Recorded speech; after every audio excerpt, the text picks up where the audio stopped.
The feeling is a cross between riding a magic carpet and riding two horses bareback. So there's a union between the machinery in the bike and your body itself. Hi, I'm Chris Hoffman, the inventor of the world's first single-wheel electric motorcycle. So when I first started the Rhino bike, I was making it in my garage, and I finally got to a point where I needed a real machine shop and somebody to support me make parts. So I came to Florian, and we'd known each other for a while. I said, what do you think of this idea? I was very serious about the fact that this wasn't going to work. And I'm like, okay, dude, I will take that challenge. No, the idea of having a unicycle, I've seen a lot of these ideas floating around on the internet. It was very hard to believe that it can be done and so that it can work. After I cut my mountain bike in half and figured out that wasn't going to work, I built the first prototype. I don't build prototypes that are crappy. I mean, everything I do is beautiful. So it took me almost a whole year to pound out all the aluminum pieces and take the machine shop class and make the machined parts for the gear. Yeah, by the time I got all the way done with all that, a whole year had gone by. At the center of the bike is a gyro, and it's a little accelerometer that knows where the center of the Earth is.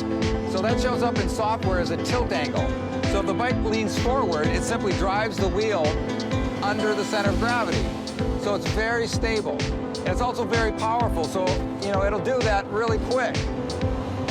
So left and right, it steers like a bike. So if I want to steer the bike, I can turn around and go on corners really tight, and it feels just like I'm riding on two wheels, but it's one wheel.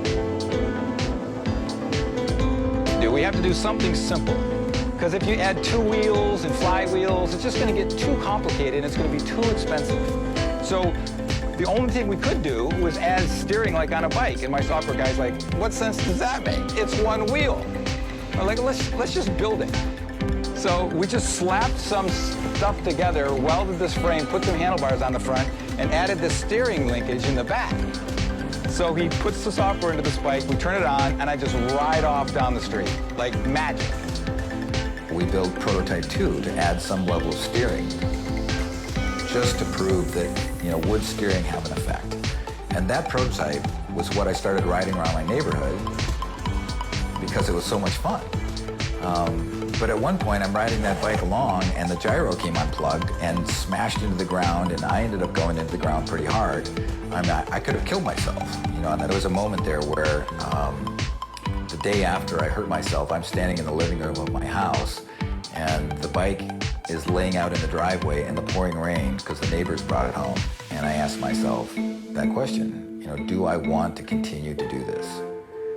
And there was something in me that said, I'm not done.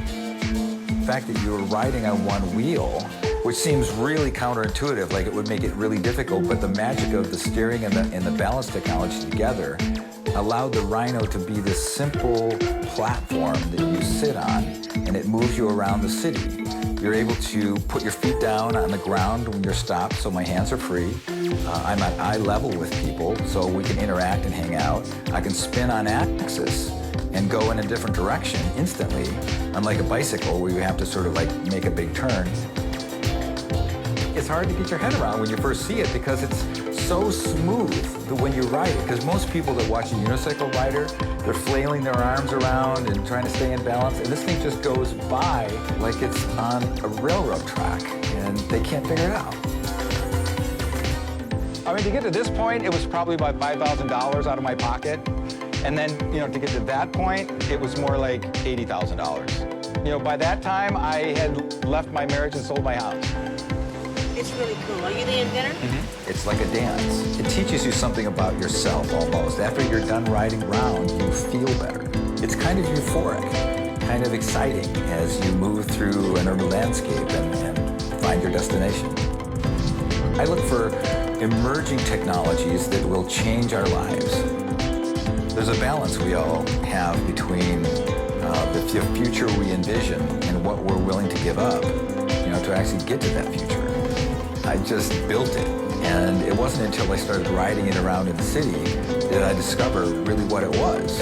And it just turned out to be an interesting platform to move the human body around in space.